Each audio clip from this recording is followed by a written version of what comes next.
Yay! Hi. Hello. Sorry, I was looking for this on Facebook because it hasn't come up yet. Oh, So it must be up. in It it. must be up because everybody is there. Hello, Everybody everyone. see it, so it must be there. I can't see it. So that's first tech fail of the night. You Well, carry on. that's fine. We can get Hi, that out of the way. everybody. It's really good to see you. I'm just going to still go and try and pin this. Well, while you're doing that, let's see, where is everybody tuning in from today? And I cannot wait. This is going to be a fantastic session. So let us know where you're tuning in from. Tracy says she can see it fine on Facebook. Wonderful. Thank you, Tracy. Always good to check everyone is tuned in and can see and hear us okay, because otherwise the rest of what we do will be totally pointless. And it seems like our mics are good today, which is awesome. That seems to be working. I still can't see it. So if any of our moderating team can see this, can you pin it please to the top? Because I can't see it on my phone. So I'm afraid I'm going to be useless at that, just so that people can find it. I love Anyway, we have people tuning in from all over. Hey, Nova Scotia. All right, North Carolina. Took me a while. Turkey. Sheffield, yeah, cold. It's always cold. Okay. All right. Well, today is super exciting because today we have a guest in the studio with us. I know many of you already know him, and you are in for a real treat today. We've just been chatting behind the scenes, and oh my goodness, absolutely awesome. It's going to be a really, really amazing chat today. So it is. And before we bring him in, let's just do a little bit of thing. Okay. Make sure that you are ready to ask your questions. So we are going to be having discussion around this as well. So make sure that you're there. Remember that if you want us to see your name, we need you to click the link at the top of this, so that Facebook lets us display the name in StreamYard. Otherwise, we just see you as a Facebook user, and then we call you all Facebook user, which is also fine if you want to be anonymous. But if you'd like to let us know, that would be great. And if you've got a question specifically that you want to be answered, prefix it with a Q, as it says on the screen right now. All right. So are we ready? Are we ready to bring it up? Okay, amazing. So many of you, as Michele said, many of you already know our guest for tonight, Andy Hale. You may well be part of his fabulous group, Dog-Centered Care. And Andy is just, well, I mean, what can you say about Andy? He is absolutely all-round fabulous human being. Absolutely. And always throws out things that make you think and make you really reconsider where you're coming from. So we are looking forward to tonight. It's going to be an awesome night. Let's bring in Andy. We've got Andy is wonderful. There we go. Andy, you are wonderful. It's official. Thank you. Yeah, great to see you, Janet, Michele, and hi everybody. And I can see we've got people from all over the world in here tonight, so that's good. So some people have got up very early or going to bed very late. I don't know what it is. I think a lot of people get up very early. We had people getting up at 4:30 or something ridiculous yesterday. So that was very cool.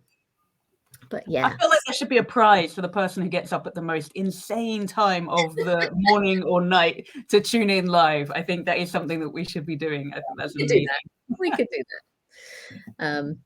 Okay, so Andy, how are you doing? Yeah, good. I'm really excited about chatting this evening. And you know what, guys, thank you so much for putting on this summit. I know, I know a lot of the hard work that goes on to get these things up and running, and you've got some amazing people speaking at this summit, and it's really exciting, right? Because it's an exciting time for us as professionals and also the caregivers who tune in. So I'm just really thankful to be here, really. Well, we're so pleased to have you because, I mean, you've been doing this stuff for some time, and you've been asking these questions for some time, and I think many of us are kind of catching up. So should we just start with, do you want to just tell us your story? I know this is something you always do on your chats on dog-centered care, and so we can turn the tables a little bit and say, you know, well, what is your story? How did you get to where you are now? Well, back in 1977, but no, I won't go back that far. So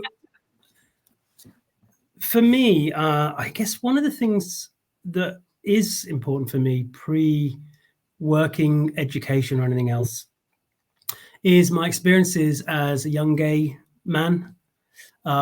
This is relevant because, you know, I'm married now, I've got a husband. Our kind of relationship and our love is widely celebrated by many, which is really lovely.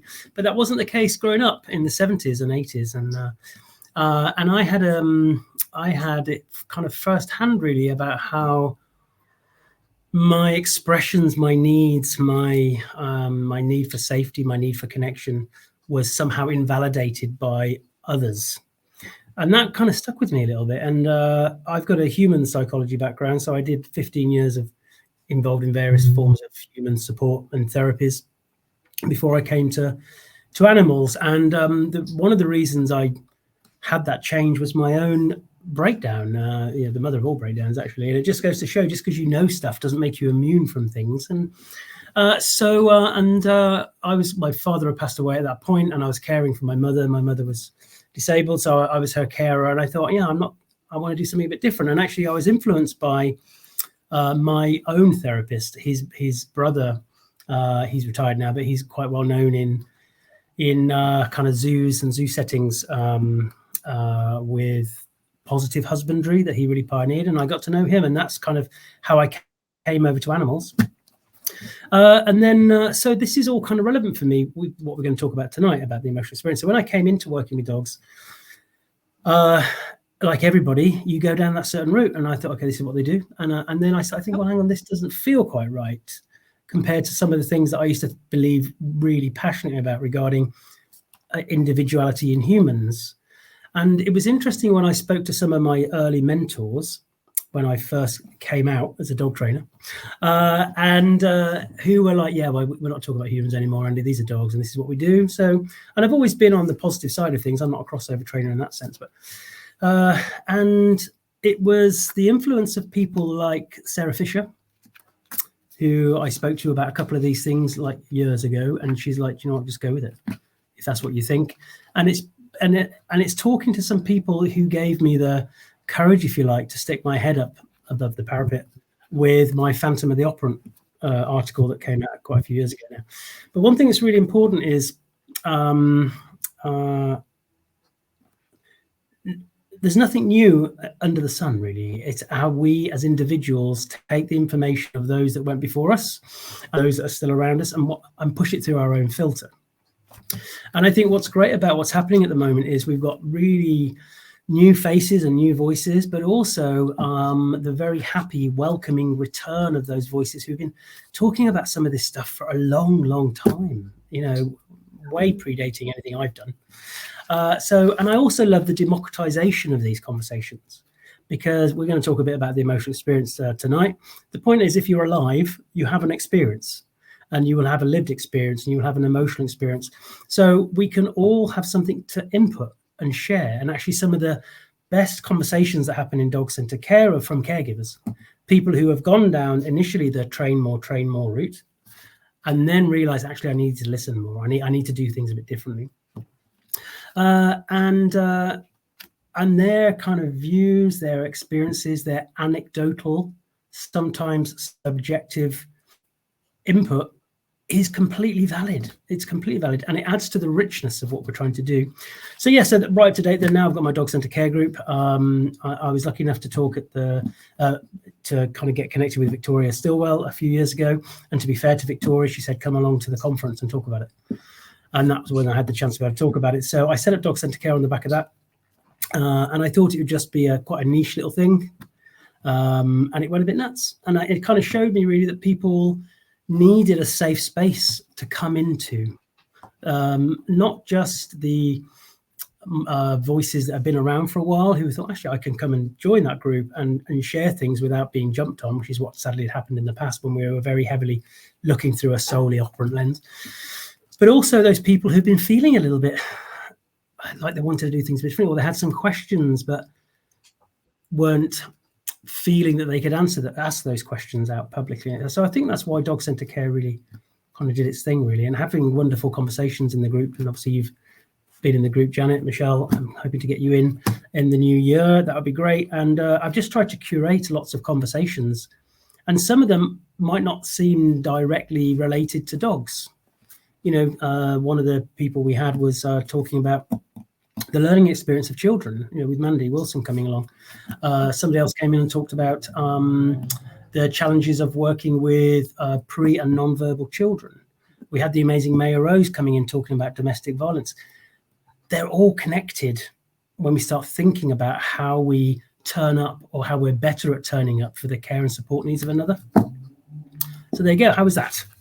I love it, Andy. And I think, you know, having a space, a safe space like that, a community where, you know, everybody can learn and grow and develop and keep questioning and keep looking at things in slightly different ways and keeping those conversations going is absolutely fabulous.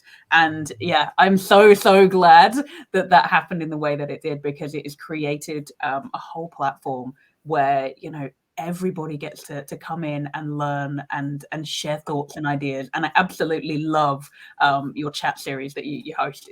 It's a brilliant space. So yeah, thank you for putting it together. It really has made a huge difference. And it's a safe collaborative space. That's what I've tried to do. I share some of my own work in there, but I'm not the most prolific writer or anything, so I just share stuff when I think about it. But it is creating that kind of safe collaborative space. And I think you know, what you guys are doing with the Hot Dog Initiative and the group there, again, it's kind of taking it a step further, really. It's kind of really using it as a cry out, really, to people to come in and start thinking and asking those questions. Because a lot of the stuff, you know, I say this a lot, but I'm definitely no guru. I don't have the answers to everything, but I do have a lot of questions, and I think we should ask them and do so. And also, whilst being objective is very important, one of the things we learn, as I'm going to show hopefully in my little presentation in a moment, is that we have to become more comfortable with the anecdotal and the subjective, because they are important parts of a bigger picture. And we can't do that if we don't find safe spaces to be able to have those conversations. Yeah, totally. I think I've got to bring this one up. Sorry. The Hot Dog Initiative. I think the Hot Dog Initiative. Hot Dog, yeah. Sorry, it's my yeah. It's fine, but no, it's actually what Otter always. That we do the transcripts in Otter, and they always bring up Hot Dog. Always. I love the idea of a Hot Dog Initiative. I think we could all. That'd be great. I could get behind that. Totally. And I've got another comment here that's coming through from YouTube, which is pretty cool. So. Yeah, this from Leah here. So looking at intersectional welfare-based dog training, which, yeah, very cool. Yeah. Okay. So, Andy, I know you've got a bit of a presentation that you'd like to do. Is this a good point to do that? And then we can keep that conversation going.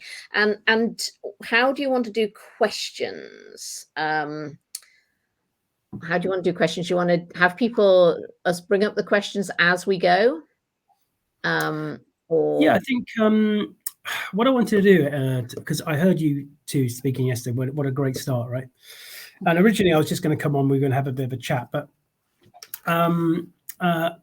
I've been doing a talk for a while in various different formats, which I'm going to be retiring off soon, because I've got something new and exciting for next year that's coming out.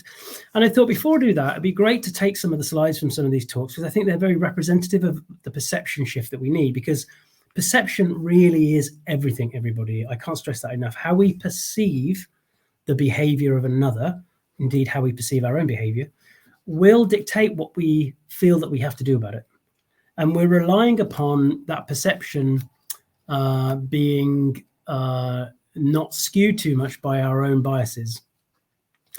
So it's about a perception shift for me, these conversations like that. And I think this kind of does that.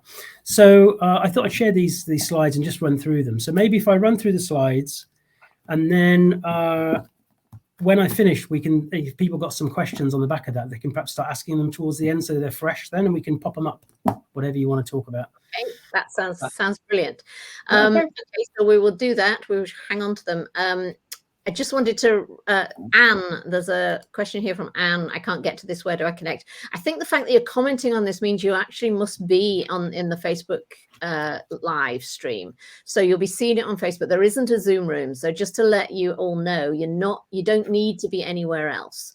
There isn't a Zoom room. Your comments will all come up for us and we'll bring them up on the screen, and we'll discuss them with Andy here in the studio. So it's a little bit different to some that you may know about where there's a Zoom room and you can come in and be in the Zoom room. It's not like that, just to let you know. And yes, you can also watch on YouTube if you want, and your comments will come through to us as well. Okay. All right.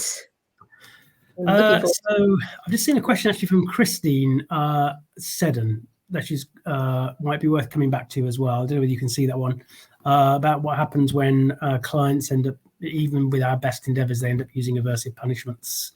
I think it'd be quite a good thing for us to discuss afterwards, actually, about how some of the human psychology side of things that can be helpful there to take pressure off us, because, even with the best will in the world, we can only have an invitation as part of a process of supported awareness for the people we are working with.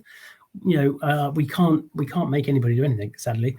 And I think it's a way of how we look at protecting ourselves from some of those things. I just saw that there. So I think we could have touch on that. Okay, great. Good. So that was that one for later.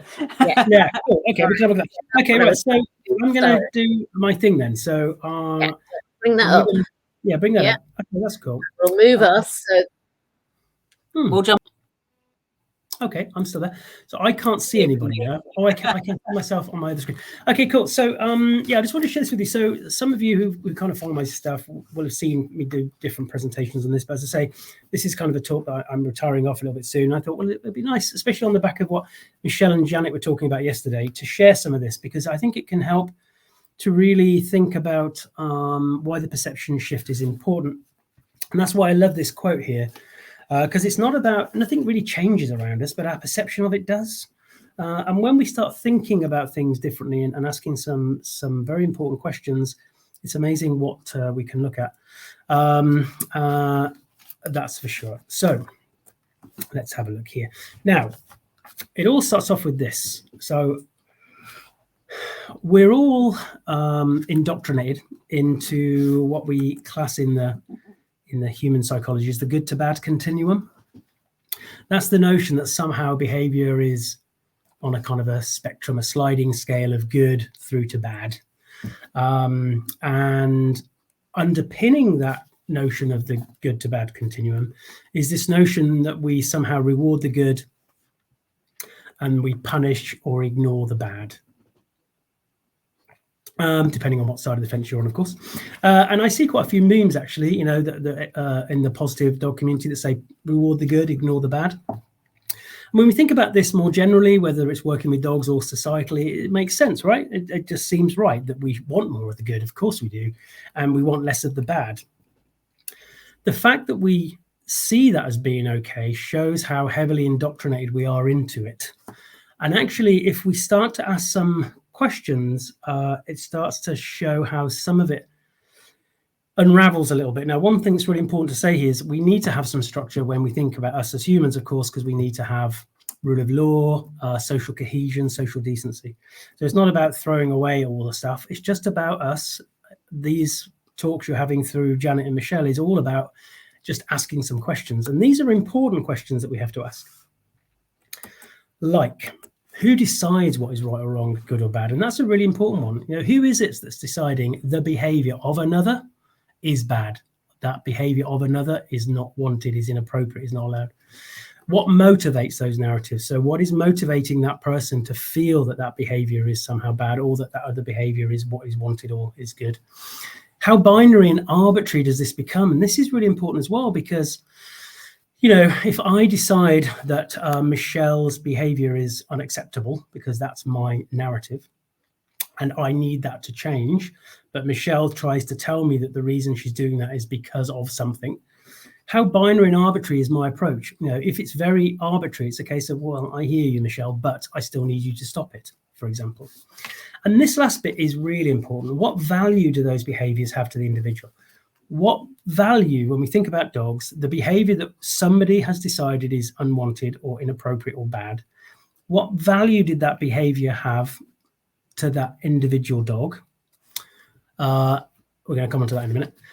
And importantly, what the behavior that we replace it with, the behavior that we decide that we want, what value, what innate value, internal value does that new behavior have for that dog, if any?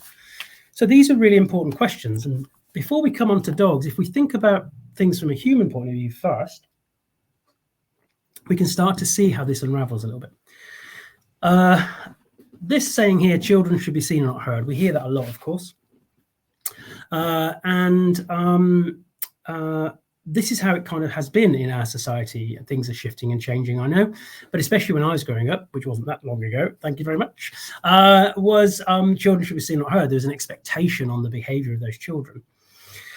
But there's a great book by Dr. Vanessa Lapointe, who's a clinical psychologist who specializes in early childhood educational psychology and development, called Discipline, Not Damage. And she's really been trying to pioneer this move away from just seeing children's behavior in some kind of binary good, bad way. And she says this: the question we must ask ourselves is, are you really prepared to sell out on the child's needs in the name of the good to bad continuum? The good to bad continuum is founded in antiquated biases and erroneously held up as justifiable by misinformed ideas about who children are and what children need. Now, this is really important when I read this. And to be honest, when I think back, I don't know other people that are in the virtual room tonight from around the world, but over here in the UK, we have a show called Super Nanny. And when we think about the kids, I think about how many of those kids who were behaving badly, who are having whatever kind of dysregulated behavior that they were having at the time, who were put onto the naughty step or made to kind of stand in the corner, whatever it was. How many of those children were undiagnosed neurodivergent? How many of those children were the adults were unaware of that child's trauma? How many of those children were experiencing extra trauma by not having those needs met or heard just because they were in a dysregulated state? And actually, I think when we think about this in the case of dogs, then we've kind of ended up with a situation with a big emphasis on obedience and compliance, that dogs should be seen and not heard, right? The general public have been convinced that the most important thing is a well-trained, obedient dog. Now, it's not that that isn't important to have a well-trained dog, of course, that's a part of it. But if it's the most important thing, the general public have been hit with this over-commercialization of dog training. Kim Brophy, wonderful Kim Brophy, talks about this with her stuff as well. Where's the room for that dog to be able to communicate anything back?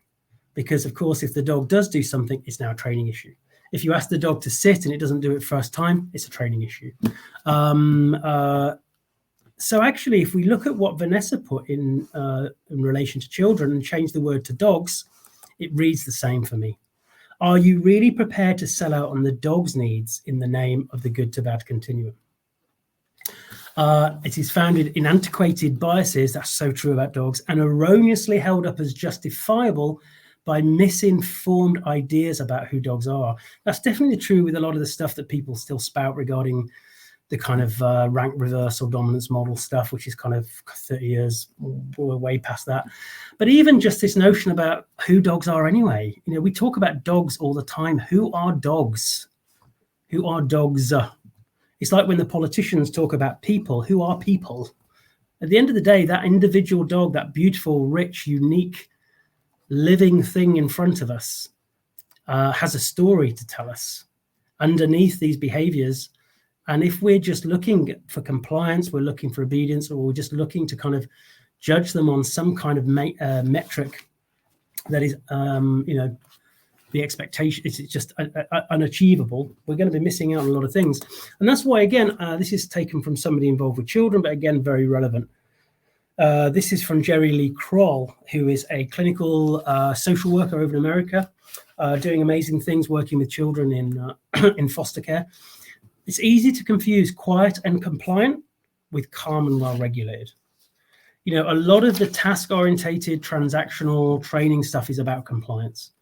You know, and it doesn't matter about how you look at that compliance, actually. I call it the operant merry-go-round. Whether it's punitive or positive, if the outcome is still seeking that animal to do it regardless of what they might be experiencing or how they're coping or their ability to do it, it's moving us away from what we should be looking at, really, which is supporting an animal to be able to self-regulate and be well regulated, especially as they grow up. Because, of course, you know, adolescence is tough for dogs as it is, and we're learning a lot more about their neurobiology now and what they're experiencing. You know, we brought up Molly, who's now heading for 18 months. We're only just starting to do a lot of what we might class as kind of functional training with her now, because she has the neurology, excuse me, to deal with it. The most important thing I wanted Molly to learn is just two things. One is that she was safe and we were her safe anchor.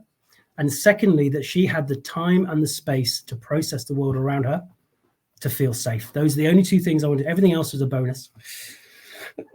So this is why I think then it's important for us to have this perception shift. And I like to look at things through what I phrase the emotional experience lens. And for me, this is the thing that really gives us the opportunity to really shift those thoughts away and to embrace the anecdotal and to embrace the subjective and to kind of allow ourselves to explore the more and to shift away from a very task-oriented approach. And the thing about the emotional experience is we all have one, right? You have one, I have one, your cat has one, your horse has one, and the dog has one. Even those who are kind of the ones who might say, well, we don't know how dogs think and feel, therefore we're going to ignore that. We need to ignore that. We can't really go there. Even they would admit that the dog has an experience of sort. But the second thing is the thing that is our get out of dodge on that, because it's our emotional experience is unique to each of us. So I don't know how you think and feel. So does that mean that I should ignore that and just see what I can make you do or not do, which is kind of what we ended up with dogs, right? Can I just see how compliant I can make you? It's the uniqueness that is important. You know, all of us in this virtual room, I don't know how many people are in this virtual room, but all of us can be at the same place at the same time when something happens and be affected by it differently. Because we are, and this is another reason why science struggles to kind of really pin down on something. You know, Michele and Janet and I were talking off air about the fact that, you know, we keep having these things that come along in our community in dog training. Oh, this is the next big thing. This is the next big thing. This is the answer. This is the thing that's going to save us all. And guess what? It never is, because that might work for a general purpose of training a lot of dogs. But for the individual dog, there will be something unique for those dogs that we've got to try and work out what it is. And it's the same for us. And this sums it up very well, I think. A lot of people have heard me talk before, have heard me reference Candace Pert's work, but this is a great book. It's about 10 years old now. Candace Pert isn't with us anymore, sadly. So some of the neurology in it may well be a bit out of date now. But what I loved about Candace was her philosophy. She was a dyed in the kind of wool scientist. She actually was the person who found the opioid receptors. I don't know who lost them, but there you go. And so she talks about this notion that science really struggles with things it can't measure. And in fact, she says, science often will not concede something exists unless it can measure it. That which cannot be measured is often referred to as non-things. But she says, and this is the whole point of the emotional experience for me, the issue here is that for the individual, the non-things are often everything. And when we think about this, this is really important, because for me, it's about how do we learn to be better at being available to the emotional truth of another, whether that's a human or whether that's the dog. Because we all have a truth, and we want to be able to share that truth. So when we think about behavior then, rather than seeing it as some kind of cold mechanical output that we are somehow seeking to control, we have to start thinking about the richness through the emotional experience of what behavior is. I wrote an article a little while ago called Whose Behavior Is It Anyway? And I would invite you to think now about how often you've thought about your behavior today. And the answer is probably not so much, because we just tend to do, right? And when we do have to think about our behavior, when we are under pressure to act in a certain way, it can be quite stressful, depending upon the level of kind of perceived external control that we feel over our behavior. And actually, behavior for the individual is so much more than just a mechanical act. We have to start thinking, especially when we look through the emotional experience lens, of behavior as an expression of need. The need for relief, the need for connection, the need for safety. Even in positive terms, if we're rewarding the good and ignoring the bad, what are we ignoring in that behavior that we've decided is bad?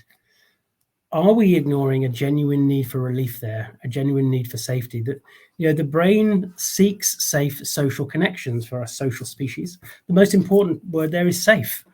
The brain can easily flip to social protection if it doesn't feel safe, of course.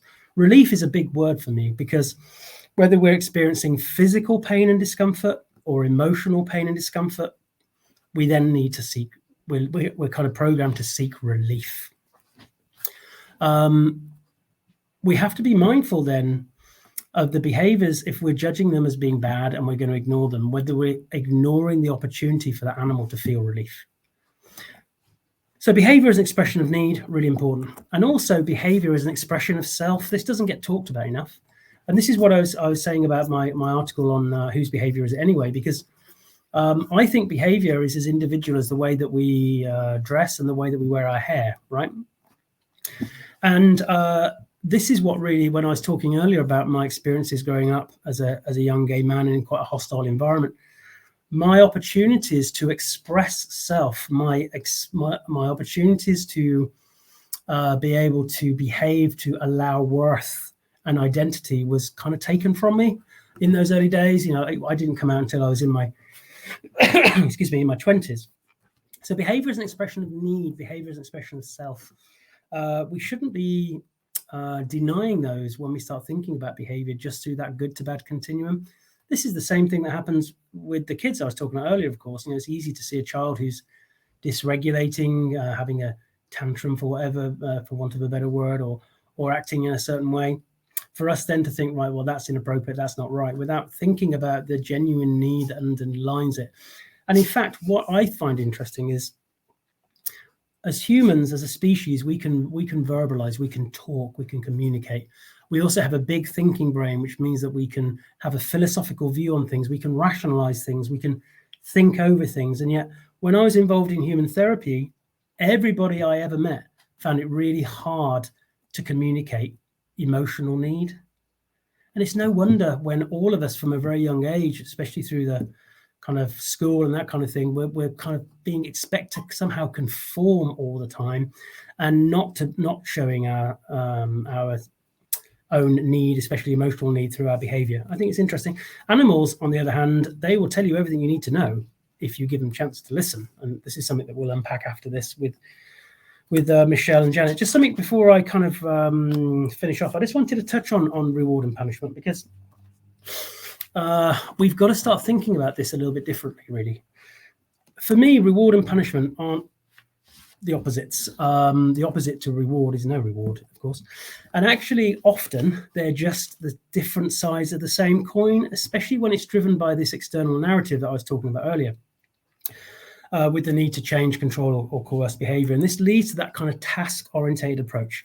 So most dog training is very much heavily on task. The more you're involved in task, the less you can really be available to the other's care and support needs. It's just a fact. So it doesn't mean that you don't care if you're stuck in task. It just means that if the task, like for example, the task being, I will get this dog to stop pulling, I will get this dog to stop barking, or whatever it is, then you become a bit more shut out to the care and support needs of the other.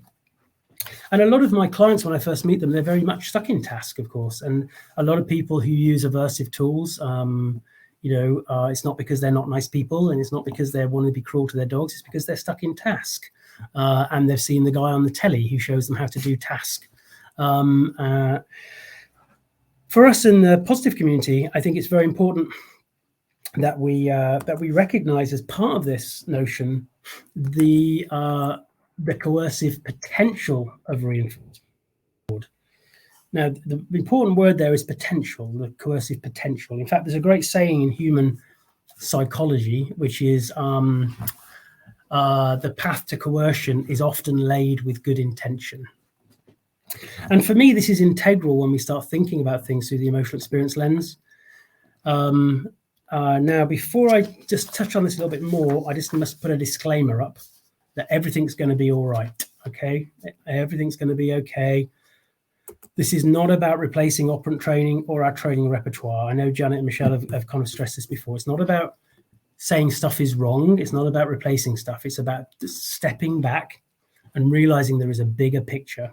And actually the immense power that we have with our amazing training repertoire, it's about deciding what we're going to do with it. This is what this is about for me. And it's not a rejection of positive training. And in fact, I see a lot of misrepresentation of my work over the years, and I read what people write about it, and they're saying, oh, he's saying this and he's saying that. And I think, well, actually, I didn't say that. But it's interesting because remember, perception is everything. It's what they perceived, I was saying. It's not a replacement of positive training. In fact, when you start thinking about a more care-orientated approach, which I'm going to come on to in a second, there is no place for reversive training, because guess what? You're never going to provide relief for a dog if you're going to stick a shock collar on them. It is about asking more questions and asking questions about the behaviors that we are seeking to support, whether that's through normal training or whether that's through behavioral support. And most importantly for me, this is the big one, the move to positive reinforcement, which has been hard fought, right? And I get that, but it is not the end of the story, and neither should it be. This is the foundation on which we should be standing to seek to do better in the care and support of dogs and their carers. So I just sort of put that in there. Everything's going to be okay. But we do have to think about the coercive potential of reinforcement. And I want to share with this thing called the Kafir experiment. Now, this is detailed in a book by Alfie Kohn called Punish by Reward. It's quite an old book. I by no means do I agree with everything in the book, but that's the point, right? We're allowed to not necessarily subscribe to everything that somebody says. But I love how he's looking at how reward and reinforcement can become coercive. And he cites the Kafir experiment back in the 1980s. So kefir is a soured milk drink, which is a fermented milk drink, I should say, but it's quite sour in its taste.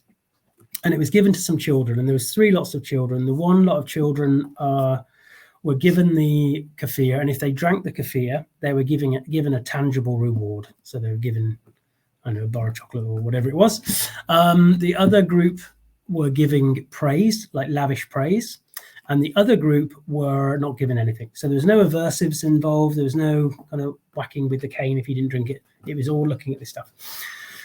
So 2 weeks into the experiment, guess what? The kids who were given the verbal praise or the tangible reward were drinking more kefir. And that's obviously what we would expect. Now, a lot of experiments or a lot of kind of studies and that kind of thing would probably stop there and say, yeah, see, it shows the power of reinforcement. But in this particular thing, they went back and revisited the kids at a period further down the line. And actually, they found that the group that ended up drinking the most kefir, both in volume and over a period of time, was the group that didn't have any praise or tangible reward. In other words, the group that were allowed just to trial it themselves and to drink it when they wanted to and how they wanted to. Now, if that had been revisited with dogs, right, because they saw that the actual rate of uptake of kefir dropped in the other 2 groups, the answer would be ramp up the reinforcement, right? That's what we do, because remember, if the behavior drops, we're going to ramp up the reinforcement. But the point of this experiment was just because the children ended up drinking more kefir because of the rewards they were given, the stars on the wall or whatever it was, didn't mean they liked it. Didn't mean they saw any value in it. The children who were allowed to try it, go back to it, have a little bit more, have a little bit more. Those are the ones who ended up having it longer term. And this brings us on to things simple as pre-MAC, right? You can't have your pudding until you've eaten your greens. That sounds okay on the surface again, but what are we saying to children about agency, about what they put in their tummy, about how they connect to food? If we're trying to get them to eat healthier food in that way, of course, you want children to eat healthier food, but there are more creative ways to get children engaged in the experimental side of eating foods rather than make it that you've got to have something you don't want in order to get something you do. And when I've talked about this in other courses and that kind of thing, it's amazing how many people have memories of going back to childhood about things that they were made to eat who still have a big kind of aversion to that now. In fact, one of the people that was there was saying that her father was really into rice pudding, and they'd have rice pudding 2 or 3 nights a week. She hated rice pudding, but she wasn't allowed to leave the table and go and watch telly until she finished the rice pudding. Now, as a mature 40-something plus woman, she is physically repulsed by the thought of rice pudding. So this is important for us. And this brings us on to this notion, really, the difference between structured learning and experiential learning or experimental learning. And for me, we can see this with ourselves. We're kind of obsessed, right, with structured learning as a species because we put kids through school that is focused very much on attainment rather than achievement. And as Mandy Wilson, who came and spoke into Dog Centre Care, talking about that, just shows how damaging that can be for many kids when you're kind of pushed, your little unique square peg is trying to be pushed through some kind of conformist round hole through the state educational system. But anyway, and this is something I ask, again, I invite you to think about. If you think back to school, how much do you remember about from your structured learning? You will remember the things that had value for you. So reading and writing maybe, or maybe the topics and the education you had from those particularly inspirational teachers.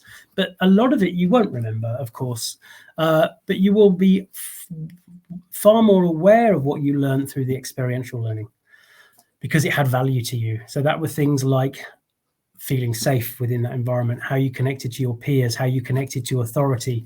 All these kind of things stay with you. And in fact, when I was involved in human therapies, it's amazing how many people in adult life, it was the trauma of going through education and the inappropriate coping strategies they brought into adult life with them, which is part of the problem.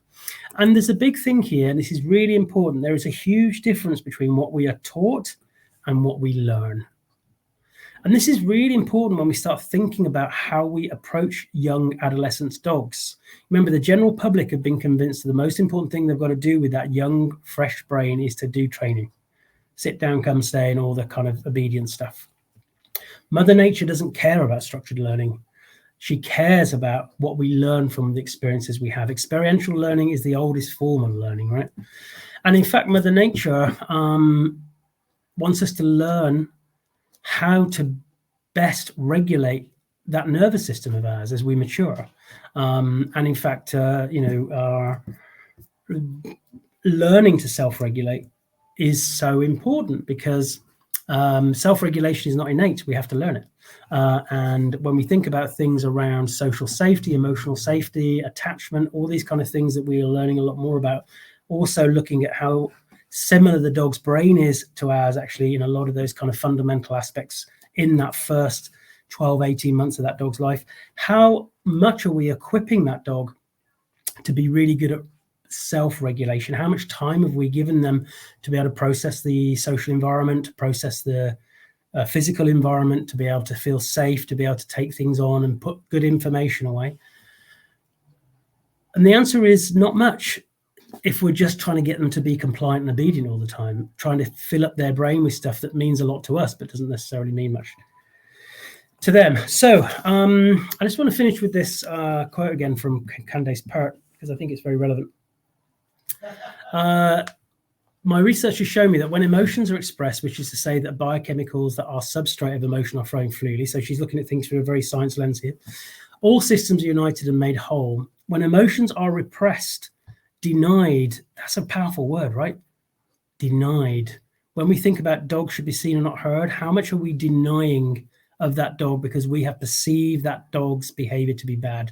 when in fact it could be a representation of self or a representation of need. Not allowed to be whatever they may be. Our network pathways get blocked, stopping the flow of the vital feel-good unifying chemicals that run both our biology and our behavior. Emotions matter, right? Feelings matter for the individual. And it's how we learn to connect to our feelings and emotions, and it's how we learn to support and regulate through those that are really important for self, actually. A lot of us end up going into adult life poorly equipped, actually, to regulate well and come up with all sorts of inappropriate strategies when we think about relief again, how we find that temporary relief in often inappropriate ways. So for me, then, these conversations are about us shifting away from a very task-oriented, transactional, as Michele and Janet was talking about yesterday, approach to more of a care-oriented approach. To think about the individual care and support needs of another first. I want to learn from that dog first. When Molly came into our lives, she came to us at 16 weeks, so she wasn't a puppy. She already had 2 homes. My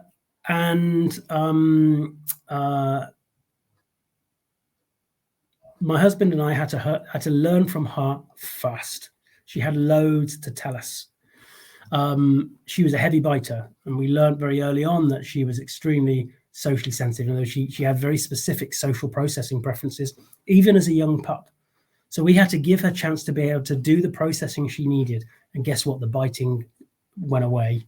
Not completely because she's a puppy, but that kind of the big biting did. So we had to learn from her about how did she need to navigate the environment, how did she need to process stuff, how did she need to move in the environment. All those things were really important for us, and that was our only job. The expectations were on us, not on her.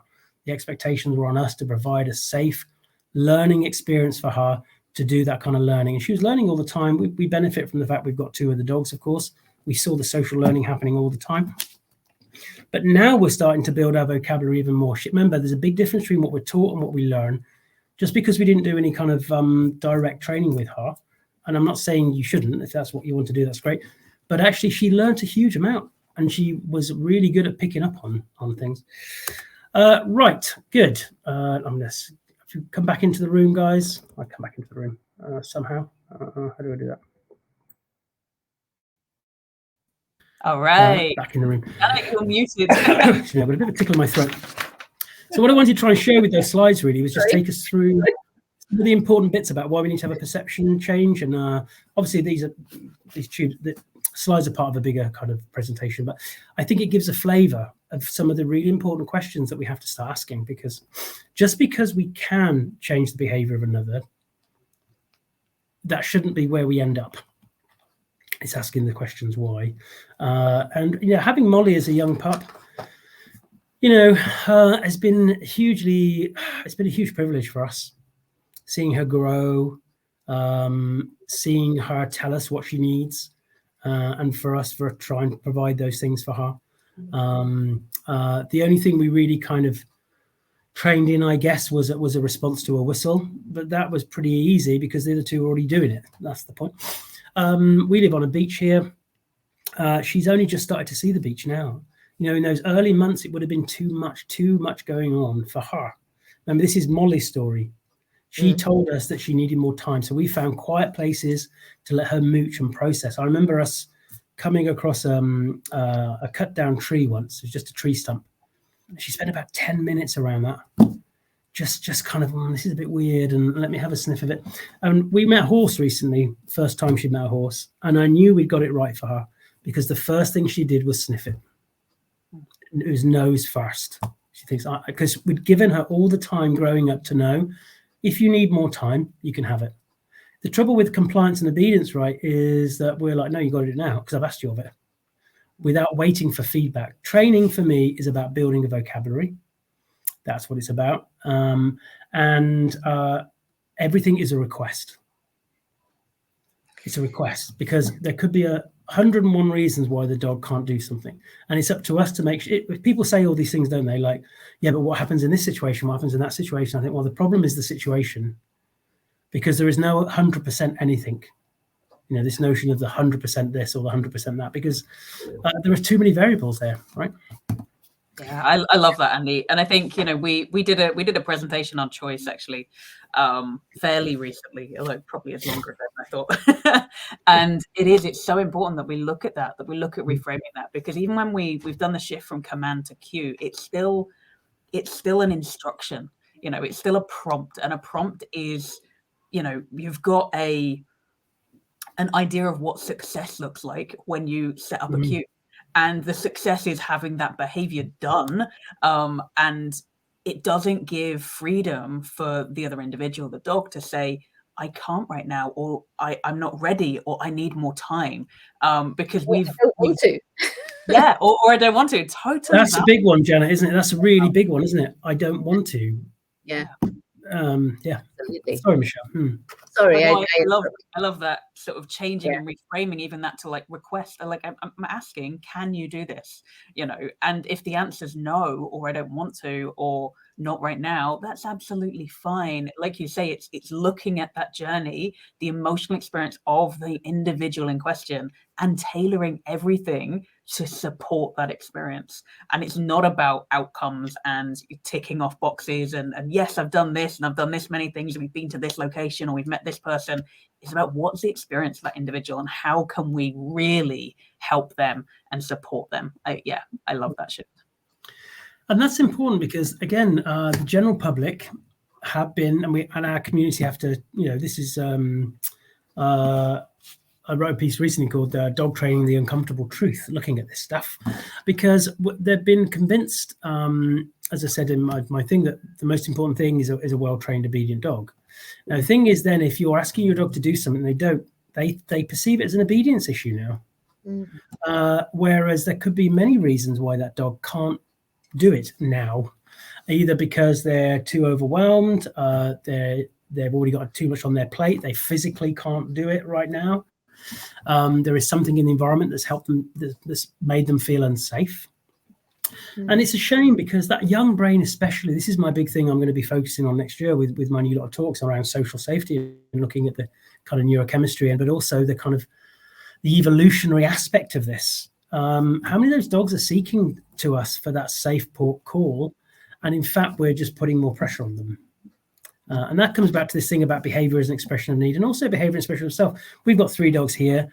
They've all got behaviors that are very them, that drive us nuts, right?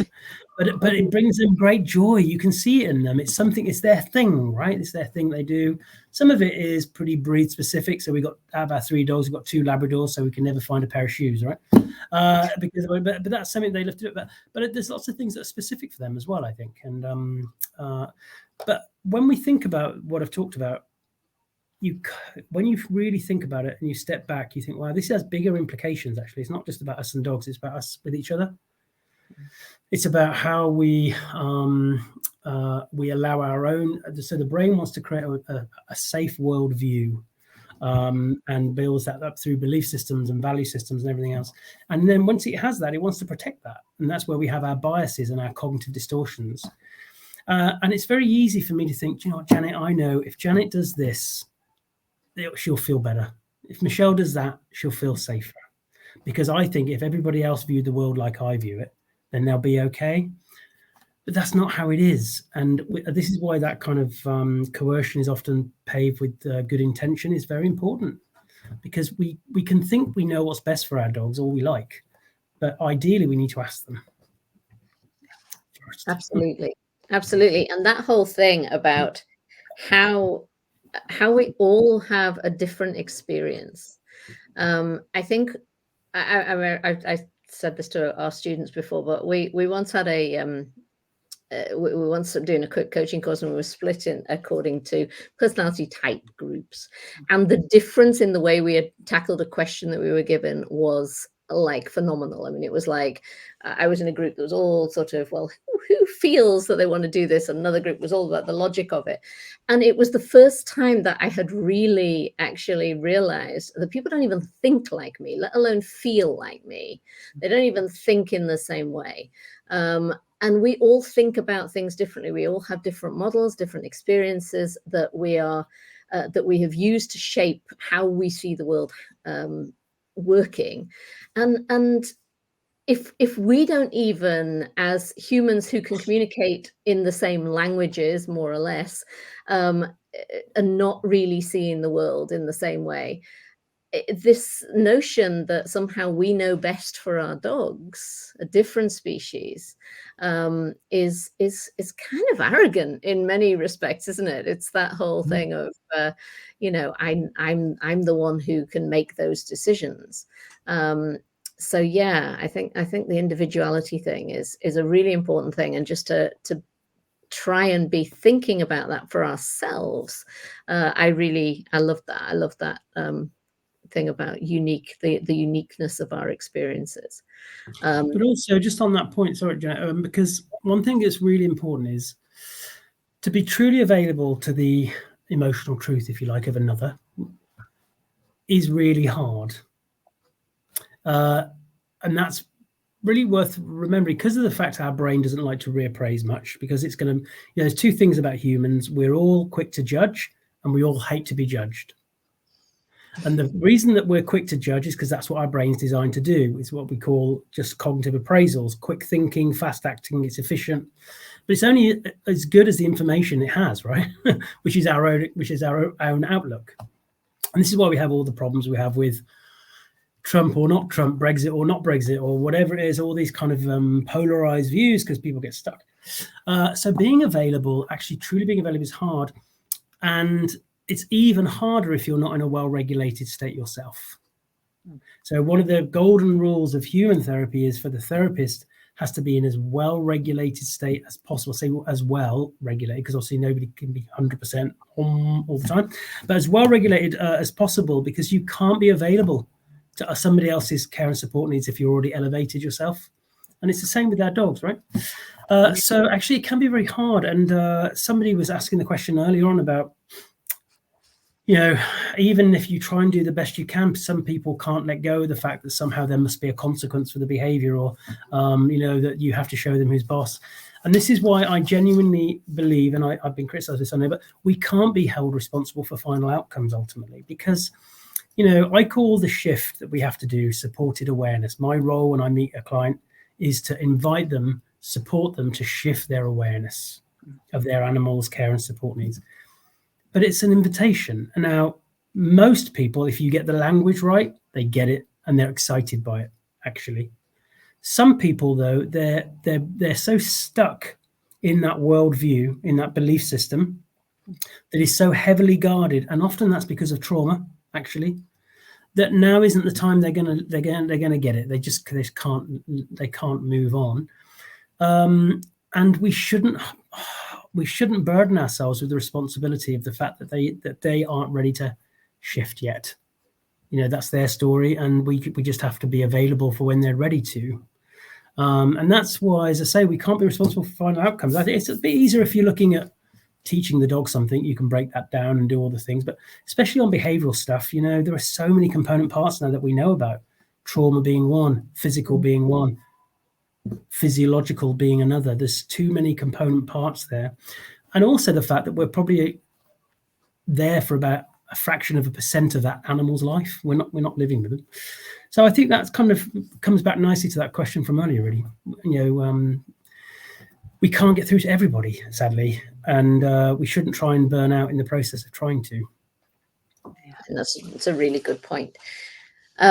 We've got a whole, and people have been asking all sorts of questions, making all sorts of comments, and we're no doubt going to miss some in doing this. But I think it would be good to open up this discussion to people who are in Facebook and on YouTube, and just see what your thoughts are on some of these things. So there are some great questions. Which should we go from the bottom up, or should we go from the start? Let's go from the beginning and work through, and that way we'll make sure we haven't missed anyone. Do you want to start that off? I'm just gonna keep on starring things so that absolutely. I'm more than happy. We're still commenting, and great. So what I'll do, Andy, so everyone can know what the question is, because a lot of people might be tuning in audio only and not looking at the live stream. I'm going to read them out, and then if you want to, we can discuss that. So okay, So here is our first question. So as a positive reward trainer, I'm finding some of my clients don't agree with kindness and want to continue using punishment with their puppies. And I just don't know how to diplomatically address that problem. That's kind of what we just touched upon a little bit, I think. We have to lead by example. We do have some kind of oversee of our own classes. If you do classes, I don't do classes, but so you can decide what isn't and isn't acceptable in those classes. But I think a lot of it comes down to the language that we start using. With me, I do behavior cases, but I want to listen to the caregiver's emotional experience first, because they're going to have one. And the most important thing I want them to do is to feel heard. Even the kind of most kind of lacking in abilities of being able to share stuff, people, they still have something to share, even if their dog is really pissing them off. I think, right, we've got somewhere to start there. We can build on that. And then it's about using the right kind of language. So, and because this is why I love the word relief. Relief is such a cool word, because most people who employ me, they're seeking relief themselves, right, for the things they go through. And a lot of these kind of words are interchangeable, but it comes back to what I was saying earlier. I think, if you're running classes and you're trying to invite people to not use kind of punishment and aversive-based tools, and you're offering them the information that they need, if you're not getting through to them, we must always reevaluate whether could I have done that differently, or is there a different way I can look at these things. But some people just don't get it, or they're not ready to get it. I've got a client who I'm working with now, who I started working with before COVID, who has now come back to me, having gone through lots of other people, because they're ready for the message now. Great, and I think we just have to hold space sometimes. It's also worth asking questions sometimes and saying, would you feel comfortable in sharing with me why you feel that you need to use that tool? I've had that conversation with people, and it's amazing what response you get sometimes, and what doors it opens, because often it's about them feeling they have more control. Mm-hmm. It's because they feel some kind of their version of safety. I've got a client who I worked with recently who uses a slip lead. And this gentleman had previously had an accident and broken his neck. He's now okay, but has been told that if he bashes the neck in that point again, he's going to be in trouble.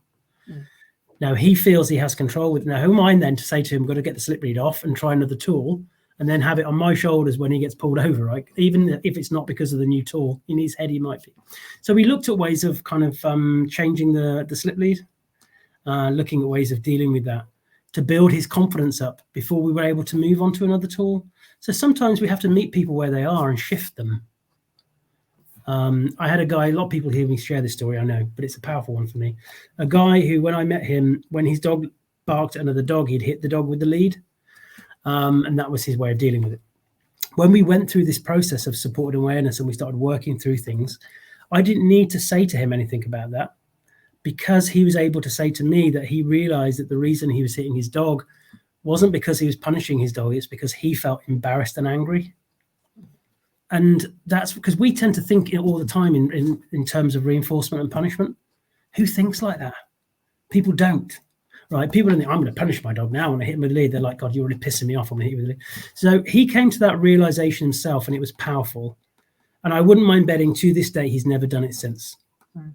Now, if I'd said to him, hey, hang on, mate, we can't do that. I'm not going to work with you unless you're going to stop doing that. Where would that conversation go? So it's tricky sometimes. We can't always do it. But sometimes asking that question, and always start a question with, would you feel comfortable in sharing with me whatever? Especially when you work with somebody, quite often we'll go into a family, right? And there'll be a member of that family who's particularly, they either think, well, what's the point? It's not going to help. I don't want to engage in the process, or that's all wrong, whatever. They're the ones to ask that question too. Would you feel comfortable in sharing with me why you feel that way? And it's not a challenging question anymore, because you're saying, do you feel comfortable? And so you're kind of saying to them subconsciously, I care about how you feel about this, and I just want to hear you out. And you'll be surprised what you hear sometimes, especially when people use words like dominance and obedience. What they really mean is, many people, I want to keep my dog safe. Because in their head, they think if my dog listens to me, they will be safe. Because quite often people think in terms of safety regarding physical safety. What they don't necessarily recognize is the emotional or social safety of another. In other words, how the other feels. The amazing Rachel Leather says, you can't teach safety, you have to feel it. Yeah, that's powerful, Andy. And I love that framing of making sure that we are looking after not only the well-being of dogs, but also the well-being of caregivers and of professionals. In everything that you've been saying, we're looking at, actually supporting all. And that is so important, absolutely so important, because we can't have safety and the emotional experience being optimized if anyone in that scenario isn't feeling safe or isn't feeling like their needs are being met or isn't feeling heard. It's really important that we look at that. And I just love the way that you frame it. You put into words what we feel, and you have such a great way of expressing it. Absolutely spot on. Well, it's important. I think one thing to bear in mind there is also that I love this term invitation, right? We're offering an invitation to create a safe space. We're offering an invitation for somebody to share.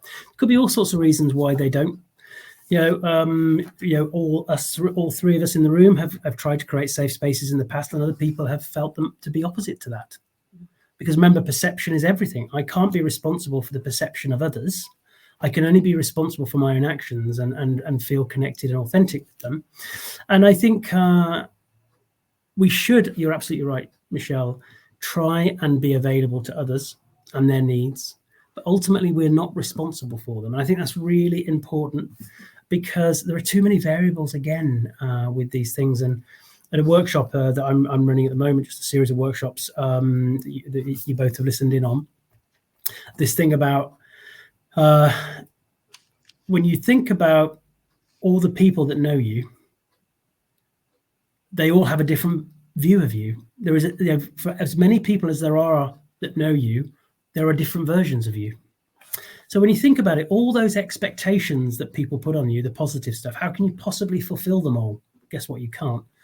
And all the negative judgments about you as an individual, how can you possibly, even if you wanted to, make the changes to somehow fit them? You can't. But we kind of try to.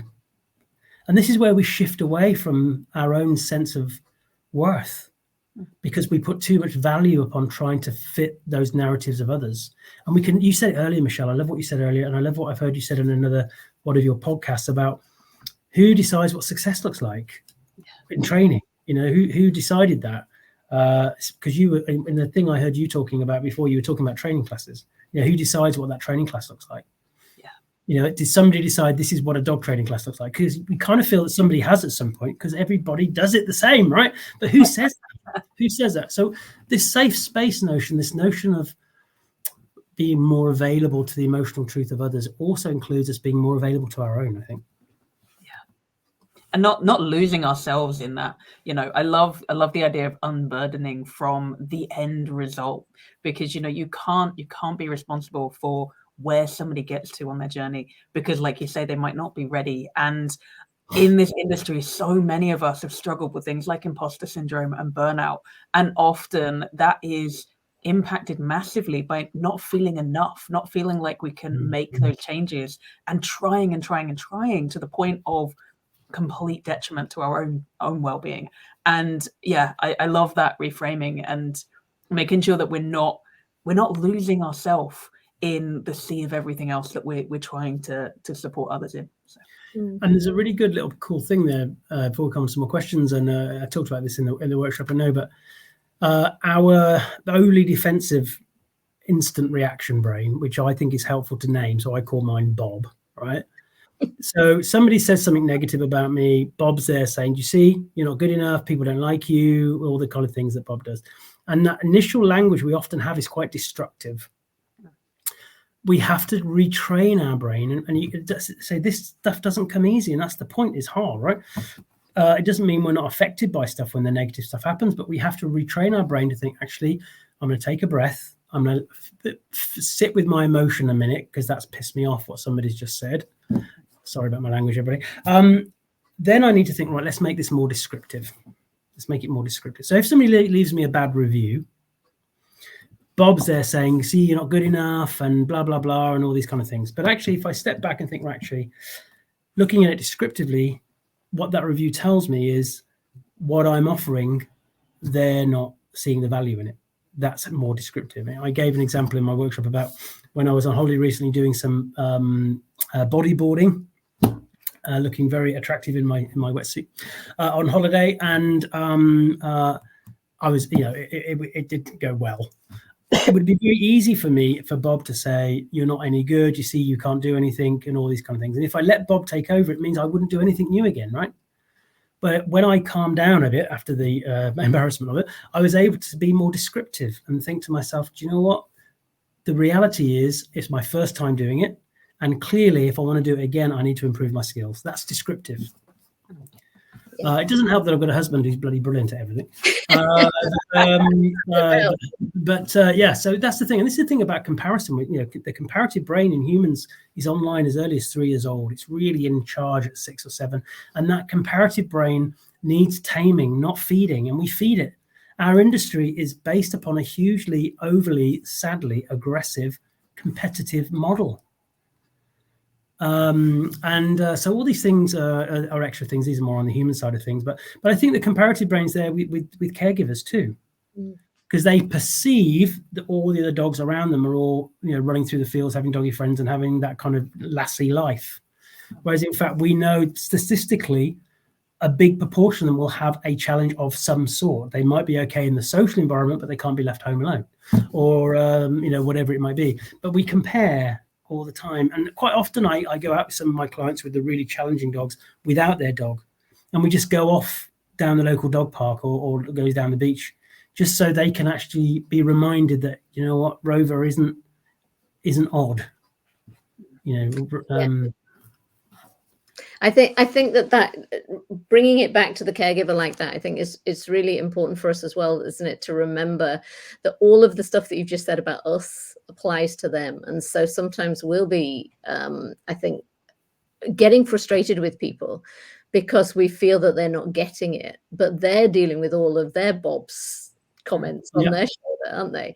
And so a lot of the time, you're up against this somebody who's there with this voice in their head telling them they're not good enough, and their reaction to you is the response to that, not any response to you. And so the way that you frame it in asking them what if they're comfortable, that kind of giving them that space to actually express how they're feeling about things, I think is so important. We have to start doing more of it, because how often do we actually ask caregivers on each step of the way, do you feel comfortable with this? Any questions about this? What are the challenges here? One of the most important bits on my support plan is the challenges section. Those are the challenges that I've identified or that they've identified. And it becomes a contract. It's a contractual thing between me and the caregiver, really, that we're kind of working in this in a collaborative way. It's very, the days of just turning up and leaving a training plan and letting people get on with it, when perhaps they don't fit. And the number of times that people might say, I didn't do the work this week and whatever else, and we presume that's because they're lazy or they're too busy. In fact, it's because they don't feel safe. They don't feel safe doing that particular activity. There is something there that is difficult for them. For us humans, we have something called social evaluative threat, which is our fear of the rejection, our fear of social rejection. So this is quite new work, really, and Matthew Lieberman is the guy who's been doing a lot of research on this. But they've found through doing the kind of fMRI research that when we fear that we're going to have that social rejection, it's the same part of the brain that fires up for physical pain.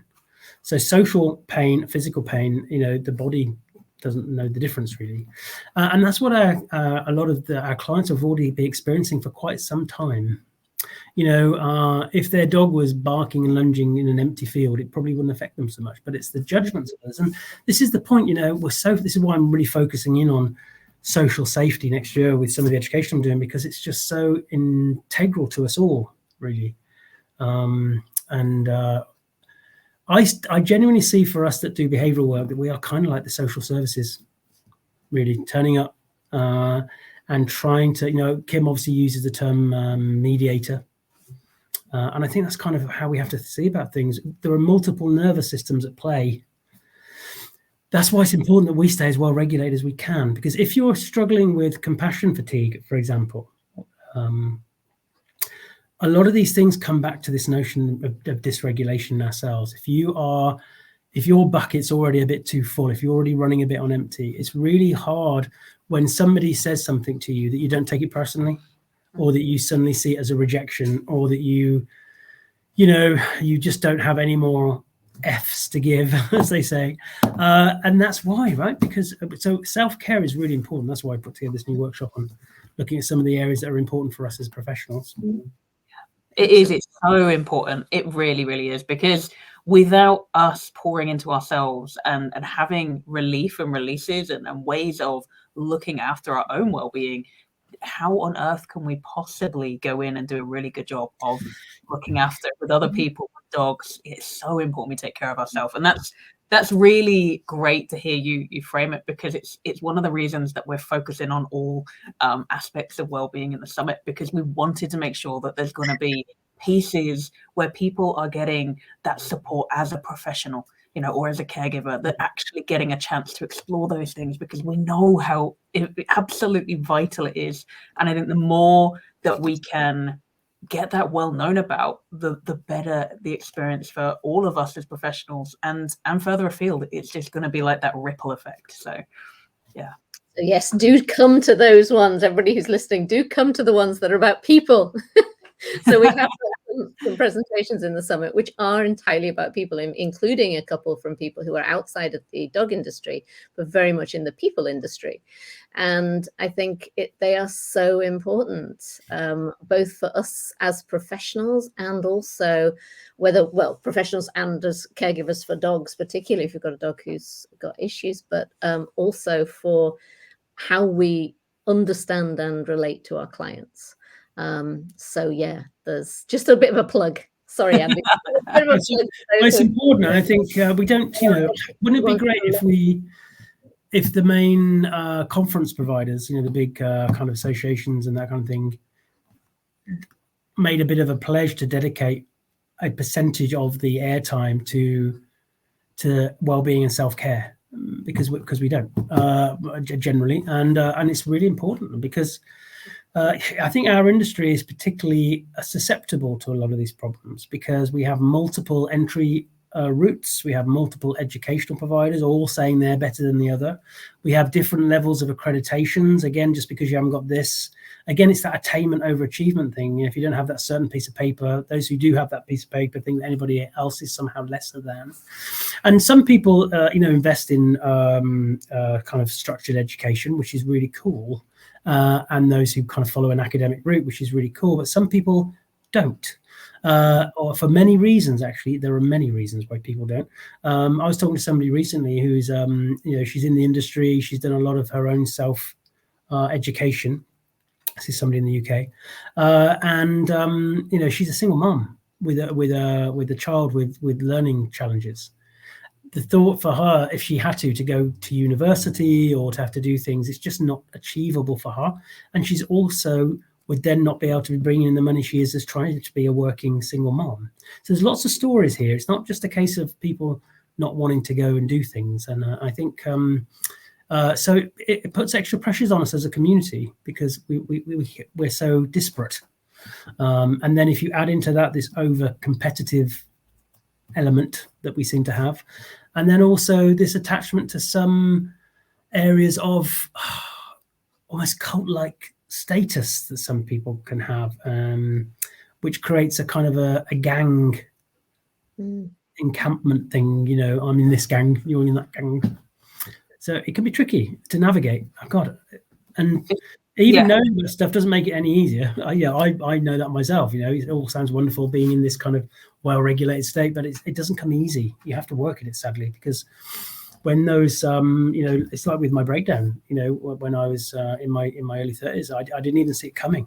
I should have done, but I just didn't see it coming. These things can happen, and we need to reevaluate ourselves regularly. We either do it voluntarily, or it gets done for us, and that's when the burnout happens. That's when the breakdown happens. That's when the, whatever happens. So it's better to try and do it voluntarily.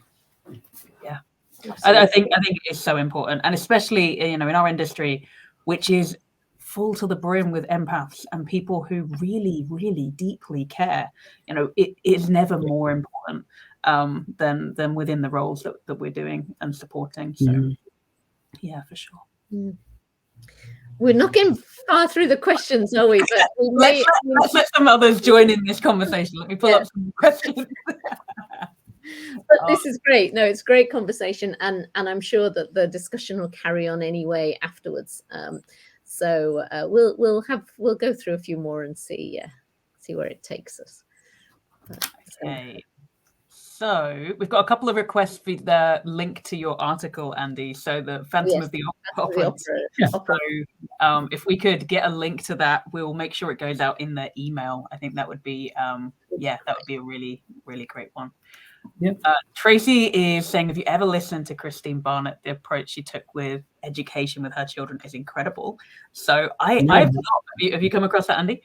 I haven't. So I'm just jotting that name down now because Tracy, shame we can't bring Tracy on to tell us a bit about that. Maybe she can tell us next Wednesday when she's talking about her predatory thing. Maybe she can say a bit more about that. That could be really cool. Yeah, amazing. There's something that we're going to go and look at right away. Fabulous. So here is a question here around structured learning. So can you use structured learning as a way to build the bond or relationships between dogs and owners?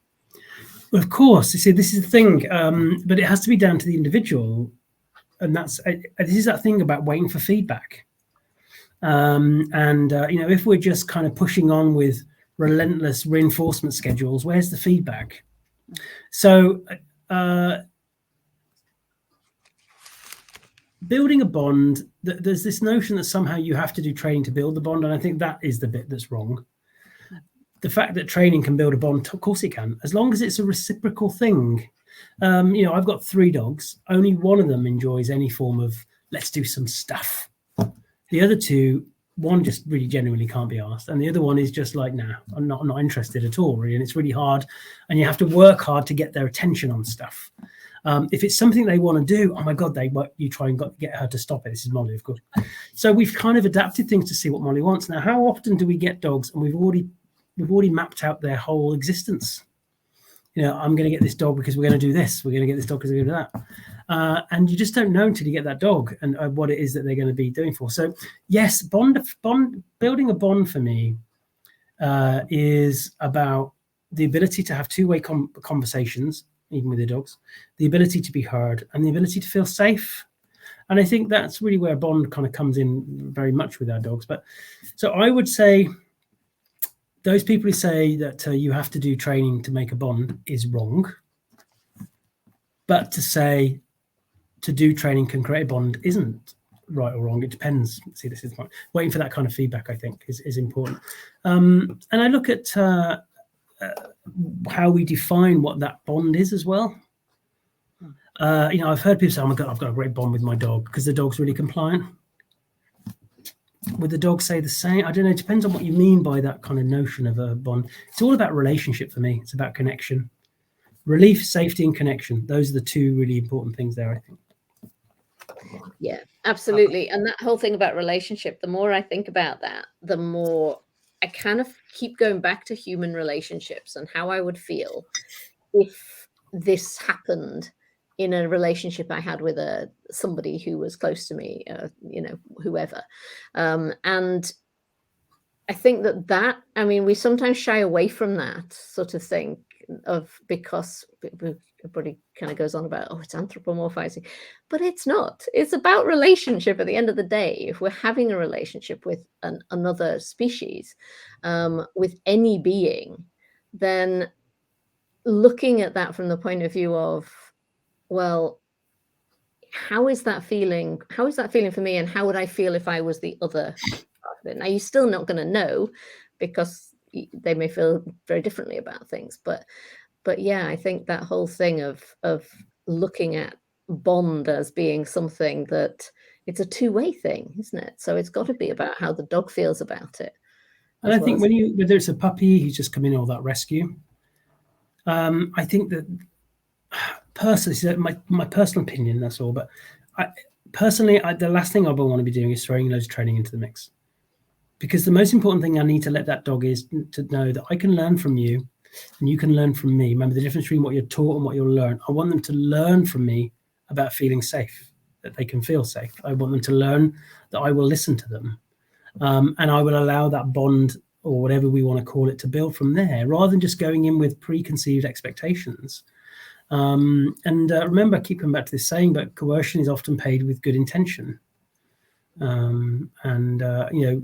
Molding a relationship to be in the image that you want is quite coercive, isn't it?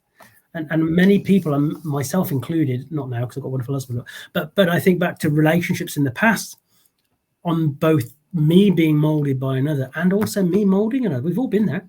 We've all been there. We think, I know what's best for you. Yeah, wouldn't this relationship be right if we did this? It's dodgy territory, I think, and we can mold those relationships with dogs very easily and then think they're great. I think it's so important to look at things with that lens and always question, what is it we're doing? Why are we doing what we're doing? And who is it really benefiting? And like you say, it's down to an individual level. A dog who absolutely loves that kind of engagement and doing, and oh my goodness, amazing, let's do it, let's go, let's do it together. But when you have a dog who that's not their bag, then who are we doing that for? And there are plenty of other things that we can do that are going to be appropriate and really light that being up, rather than just being something that we're going through because we think it's going to be the route to where we want to be. And it's so important. The more that we can really get to grips with an individual, the more we can observe and learn as a two-way conversation, and not just kind of, I'm doing the teaching, you're doing the learning. It's like, no, we are both in this, we are both learning, and to have that unconditional love and care and relationship, you have to listen. You can't just go in and do all of the doing, so yeah.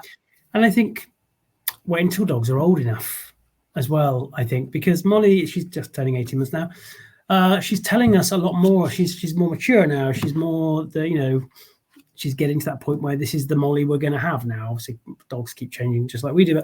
And it's the same. When I think back to when I was a kid, my parents got me playing piano because I quite like music. So they got me playing piano, and I play piano. But the instrument I really wanted to play was guitar. But they never picked up on that. They never saw me in the garden with my tennis racket, pretending it was a guitar, pretending to be Eric Clapton. They kind of decided that Andy's going to play piano. And that's what happened, and I ended up playing piano. And I it's not that I don't enjoy piano, but it wasn't what I would choose. And I think I see a lot of dogs who are like, their choice is they want to engage with the caregiver, but they probably wouldn't choose that activity. But the fact that they are engaging with that, and sadly for some dogs, it's a bit like kids, because of our busy lives, that's probably the only time they get to engage with their caregiver, and that's really sad as well, I think, sometimes. So yeah, it's a case of just adding that opportunity for the dog to let us know stuff, and they do tell us stuff. It's amazing when you see young dogs, right, 5, 6 months, 7 months, when you see things they do naturally, you think, oh, this one's got a really good nose for that, or this one really seems. I like Arthur. He's 11 now. I remember going to my friend who did agility just to go and see her because she's my friend. He was about 6 months old. I'd only had him a month because he came to me at 5 months old. He just did the whole circuit. You couldn't believe it. Now, he'd come from a barn. So the first 5 months he'd been in a barn. You can imagine all the different levels, really great proprioception, the different hay bales, whatever was in that barn. And he was just off. He just loved it. And, we did a kind of fun agility with him until he was about 4 or 5. And then he lost interest. He just completely lost interest in it. We now know that he's got spondylosis. So I wonder if that had something to do with it. Who knows? But yeah, so he enjoyed doing it from the get-go. We have to ask the question when people say, oh yeah, but my dog loves it. And if they love it because you spent 2 years building them up to do it, it's a question mark for me. But one thing that's really important, I think this is very important, it's okay if we love it. It's okay. There are things I do that Kieran really wants to do, and I'm not very keen on, but I want him to do it, right? And vice versa. And I think that's the same with our dogs sometimes. We shouldn't be completely, we have to look at our own needs sometimes, and that's okay. It's all about balance, really, isn't it? I love that. And it's so true. It's the conversation that Janet and I have a lot of the time in the background. We're looking at different things and how we think about things, what we feel about things. And it's so important. And it's absolutely fine. Like you say, if what really lights you up is doing something, if that's not harmful or detrimental and your dog is engaging and enjoy it, that's absolutely a great reason to do it anyway, because it's that connection. As long as it's not a case of, well, anything I want goes, we're having that two-way conversation. We're like, well, what is it that you'd like to do? Hey, let's do that. Let's put as much choice as we can in. Let's give you those options for, controlling the things that are important to you, and have that joy that comes from that relationship that is giving and taking both ways. Like it's, a real relationship. It's not like one person saying you're going to do this and another going, oh, okay. It's that two-way relationship. And I think it always, like Janet said a few times, you come back to looking at how this would be if it was a human relationship, and would it feel good? And if the answer is yes, I think we're kind of getting along the right lines here. And if the answer is no, that would be awful, then let's look at that. Let's dive into what's not quite right here. Yeah. And I think there's two main areas where this thinking about things in a slightly different way, I guess, is really important. The first is in behavioral cases, where a lot of the stuff that we've done traditionally, the perceived wisdoms, have kind of worked for a fair few dogs. But there's those dogs that it hasn't. And that's because that dog was seeking relief or safety in a way that the training wasn't supporting. Because, one of the risks with reinforcement, like we discussed in my little presentation, is that are we giving that dog relief and the safety that they were trying to communicate they wanted, or are we just getting them to do something else instead? And many of the clients that we've worked with who have done the train more, and then they get told by the trainer, no, you're not training enough, you got to train more, they realize eventually it's because they haven't listened more. And when we break it down, for me, I work almost exclusively with dogs who people might class as reactive, but I call it, I frame it as dogs who struggle to navigate the social environment. That's how I like to frame it, because again, it's more descriptive. We need to separate social processing preferences for that dog and their social engagement preferences, and learn from them about what those are. So if I'm going to reinforce anything, I just want to try and reinforce those behaviors that are more likely to help them to self-regulate and to be able to do the processing that they need to do. And I think so that's one area where I think the traditional approach of somehow that training has an answer to everything has let down many dogs, actually. And secondly, this is the big area, there's the conversations we're having about what emphasis do we put on early development for dogs. Because I personally think we've got most of it the wrong way around, actually. That we have to really have a big think now about what it is that we're actually doing with many dogs, how we're not identifying their sensitivities and their own innate challenges early on, how we're filling that young brain with a lot of stuff that has no value to the dog, actually. So I think we have to have quite a serious grown-up discussion about how early adolescent and developmental support looks for the future. And there are some amazing people doing this stuff. Sarjanya, she's coming in to speak to you on gentle parenting. Lovely. I love Sarjanya's stuff. Sindor, of course, has talked about this. But Helen Moore, Lucy Alders, good old Matt Donovan. There's lots of people who are looking at this and thinking, what we talked about earlier, Michele, who says I have to do a puppy class like this? Or how can they be different? How can I early on shift that awareness? And actually, the general public love it, because they don't want to go home and do hours of training. They do get really, oh my God, I can't believe my puppy's showing me that. And the thing about that movement from task to care, most people get stuck in task, but everybody cares, right? And if we activate that care side of things and we show them what that looks like, it becomes a very powerful, potent thing. And then they can start to see themselves as what we should be, really, which is an advocate for our dog's individuality. And that includes the rough bits as well as the smooth bits. Yeah, love that. Absolutely spot on. Absolutely. There are so many great comments coming in just like this. This is really, really resonating with a lot of people. And I think it's just a great discussion to be having. It's super. Yeah. Well, What are we feeling about the time?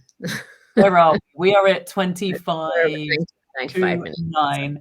So why don't we have one? Let's find one last question. Andy, if you want to scroll through, you can choose which question. You can look at the starred. If you look under starred, we've pulled up the question. Starred. I mean, Andy might not be able to see the Oh, starred. you may not be able to see that. Well, I didn't even know it was there, to be honest. Right, we can pull up one. Oh, this is an interesting one. Okay. Yeah. All right, I love this. I'm going to pull up Ginger's comment here. Hmm. So how would this approach work for service dog training? I love the shift in thinking, but regards to service dog work, where immediate response to a cue can literally mean life or death, it's taking a slow approach with careful observation to not push the dog too far too fast, while also addressing if the dog truly wants to be a service dog. I think this is a great question. Do you know, it's a big area, and I feel I'm not really qualified to talk in many ways, because I have my opinions, but I'm not a service dog user. And there are two important ends of the leash here. I think what I would say is, I love a lot of the work that's being put out there, people like Ruby Wellsford, of course, and others, who are really putting a focus on the pastoral needs of the dog on an equal footing with the pastoral needs of the human. I think that's an important shift.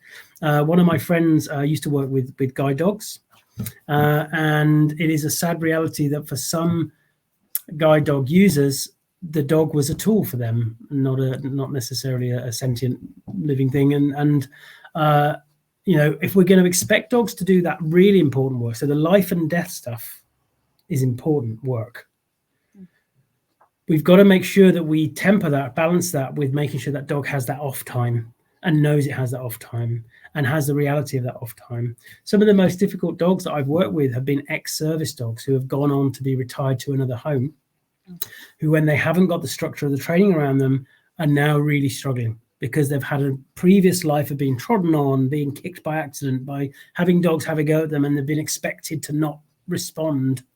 It reminds me a lot of the post-traumatic stuff that goes on within the military, and even with my husband working at the hospice, right? You know, how would my husband be with what he does if he didn't have a chance to have an emotional offload? Sometimes he needs it, right? So do these dogs. So it's a really big question, Ginger. There's a huge amount of, it's a bit of a moral maze, that one. And I think we can never get it 100%, but I think we can do better by asking those questions, Ginger. That's the point. I'm really glad that we've got a place.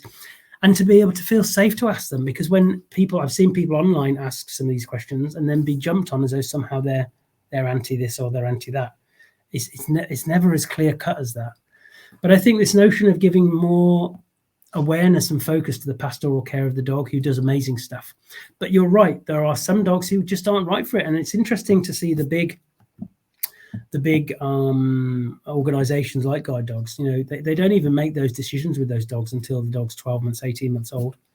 We've got somebody locally who is using Portuguese water dogs, a really sensitive breed already, to be as support dogs, emotional support dogs for neurodivergent children. And the dogs are going in as puppies and they're bringing them up in the family. It's nuts. Because I've been called in so many times, because as the dog's grown older, yes, you're right, it's a great family dog, but it can't cope with the stuff that is being expected of it. So now the family have this horrendous choice. Do we get go of our family member and find a dog who can do it? Or do we now have another vulnerable nervous system under our house because they're sensitive, you know? So I think we need more regulation in that field for sure. So, yeah. Yeah. Really great thoughts, Andy. And I think that's great, you know, to bring in someone who works in that field in more depth and actually have some of these conversations. I think it'd be a great thing to do in the new year. That would be fabulous. We'll get Ruby in. Get Ruby in, because Ruby does it. Yeah. So somebody was just posted today, actually, they're going to be sharing the details next week of a conference that's been run with Adam Molesky's group, who are doing work on personality assessment for dogs who are going into the service industry. And it's a free conference. So if anybody's interested in that, I don't know, that's all I know about it. But it could be interesting to see what their take is on that. And this is the thing, you know, it's a very specific thing, and we can all have our views and things like that. But I think we need to let people like Ruby and others who obviously Ruby has a support dog, and she also trains other people with those kind of things. And it's interesting for me, Ruby, God, she's a warrior as far as I'm concerned, because she really puts herself out there, and sadly she gets a lot of flack. She gets a lot of flack from her own community there, because the assistance dog world is some people pose those questions, and the answer to those questions is, well, this is why we need to use aversive tools, because we have to ensure compliance. But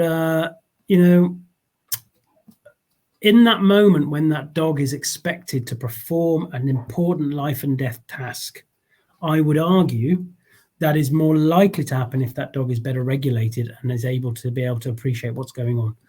Because even in human world, in my human therapy days, I spoke to people who have been in the military and the services, people who were expected to do their job and not be emotional, but guess what? It will bite you on the bum eventually. And even with Kieran in his work at the hospice, the nurses are trained. So it's not about training; they're trained highly. People in the services are trained highly, but if that emotional load is too big in the moment, you are likely to freeze. You are likely to not function. And that's what happens with we know that's the same with dogs. So I would put a really strong case that actually better emotional understanding and pastoral care for service dogs actually means they're more likely to do that task when it's needed of them. But and finding the right individuals as well. So coming down to kind of looking at those important questions of, is this something that the dog would choose? Is this something that we're putting to them, or is this something that if they were given an open book, like, here we go, what do you want your life to be, that they would actively choose it? Because I remember when Logan was young. I mean, we don't have him anymore; he's gone now. But when he was young, we did various things. I wanted to do dry land sledding. I'm like, yep, I've got one dog who really wants to do it. I wanted a pair, I wanted a team. It wasn't for him. But what I did know that he loved was children. He would light up, his whole demeanor would shift. He was pretty aloof with adults, but children, they lit him up. And we trained with him and worked through a program to become a therapy dog in schools. And it was his most favorite time, was having those interactions with children. And it was a case of, if I'd asked that question, buddy, do you want to do this? It would have been an unresounding yes. Can I do it all the time? And just like, let me go. This is awesome. And if we can be asking those questions as part of deciding, is this the dog for this program? We need to be looking at those answers, and that needs to be part of it. It has to be. Yeah. Important. And also, I think I'm talking at the Gun Dog Conference next year. Leanne Smith's putting on the Gun Dog Conference, and she's putting a big focus on emotionality and the importance of emotional stuff, because those areas where we think about tasks specifically, so therapy dog, gun dog, sports, where the task is the whole point. We've had a shift in the last 4 or 5 years to understanding and recognizing the role of physicality in that task. So a dog who is more, he's not physically in pain or discomfort, is more likely to do the task better. We need to start shifting the same thing for emotionality, because again, moving from task to care doesn't mean we don't do task. It's about putting care in first. And if you're really interested in that dog being amazing at that or doing that, if they feel good, if they feel better, if they're in the right optimal place, they can learn better and they can perform better, if that's really what you want to do. So actually talking about emotions and well-being is really important, even when we start thinking about tasks. And I think it's the same for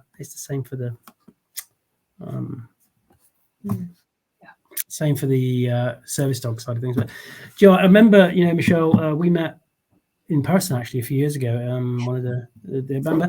But I followed you a lot on Facebook, and a lot of the work you were doing with, especially with the kids and stuff, was really important, because this is the wonderful thing. I work a lot with doing a lot of community outreach work, and especially working with kind of younger people, younger adults specifically, with various challenges. And it's amazing the connection you make through the dog, right? Yeah. Because they struggle with communicate, struggle with safety with another human. I did something recently, and one of the young guys there who's had issues with the law and criminality and kind of aggression issues.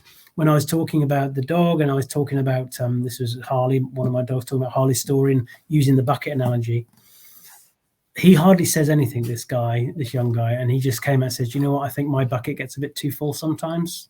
I thought, wow. Yeah, it was wow. And the key worker who was there, she was like, wow, that's the most profound thing I've ever heard him say, because he got it then. He connected. I think that's incredible. And it was exactly the same when we worked with Logan with his charity work. The connection that he was able to make, he could meet children in a way that they weren't able to have that connection with humans for many different reasons, and you know, various traumas in life, and just, you know, to have that as a way to create that connection, it gives you a different route in to again start creating that connection and understanding. And yeah, I mean, it's absolutely magical to see the connection that humans and dogs can make, where often is lost in other ways. And we've had thousands of years to fine tune it, right? And I think this push that's happened is quite new. You know, growing up in the 70s, we had Barbara Woodhouse on the telly. That was about it. I don't know anybody who really did a lot of training. We just were with our dogs. I'm not saying it was necessarily any better welfare then, but we just kind of were. This whole push towards this expectational element of compliance and obedience, it's done a lot of damage, I think. I think we just have to recognize that. And say it's not about changing things for the sake of it. It's just asking, can we do better now?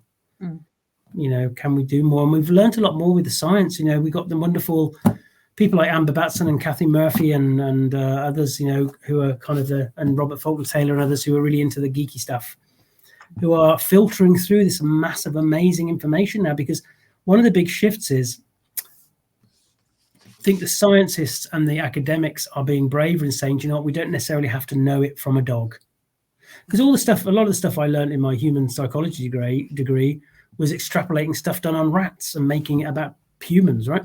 So I think we can extrapolate a lot of the stuff that we have now and think, well, maybe this is what I love about the emotional experience, right? We'll never know truly what it's like to be a dog. In fact, I don't know what it's like to be a Janet or a Michele. That's the point. I don't know what it's like to be an Andy, but I can kind of think, well, I kind of know what it feels like to be scared. I kind of know what it feels like to be trapped. I kind of know what it feels like to not have a choice in what I do, you know? I think, yeah, totally. Oh, yeah. I had a dog who had needs. Yes, well, that's it. And I've got a husband who I think he keeps calling me about something. So yeah, but I think that's probably quite a good note to kind of finish up on. I don't want to hog the whole evening for sure. But I just want to stress again, really, how great it is that you guys have put this on. I just think it's such an important thing to get to as many people as possible, really, just to get them thinking differently and to take those little strands. You know, no voice should be saying to somebody, this is what you should do. People should be invited to hear and take the little strands and the threads of what they think feels to have value to them, and they make those little shifts. Yeah, I think that's what it's all about, really. Well, thank you so much, Andy. Honestly, having you here to chat to us tonight has just been awesome. I totally second so many of the comments that are coming in, and that we could be here enjoying this conversation all day, but we have taken up enough of your evening. Go and see Kieran and say hi to him for us. Yes, say hi to Kieran. And thank you so much. You know, this has been a great conversation, and yeah, let's make sure we have more conversations in the future. It's awesome. Yeah. Right. Well, thank you guys, and thank you everybody for listening in tonight. And yeah, I'm really looking forward to how I'm going to find the time. I don't know, but I will. And that's the beautiful thing about catch-ups, because you've got so many amazing people, and also such a great diverse platform of different disciplines and different outlooks. I think it's great.